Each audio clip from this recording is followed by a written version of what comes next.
তো আলহামদুলিল্লাহ আমাদের এই গাভীটা বীজ কনসেপ্ট করছে। তো এই গাভীটা বর্তমানে 4 মাস চলে।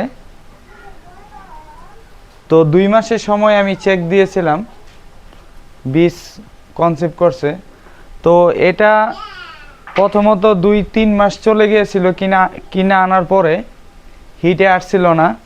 তো আমি আপনাদের মাঝে একটা ভিডিও দিয়েছিলাম কি দিয়েছিলাম, তারপরে হিটে আসছে, তারপরে ইনশাল্লাহ বীজ কনসেপ্ট করছে। তো দিয়েছিলাম হলো AD3 15 এবং বিটাফক্স 15।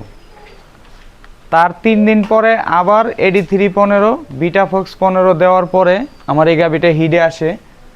তো প্রথম বীজ দেই, মিস করে, তারপরে আবার হিটে আসে, বীজ দেই, কনসেপ্ট করেছে।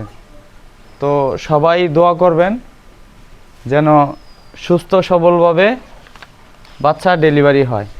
তো সবাই ভালো থাকবেন, আল্লাহ হাফেজ।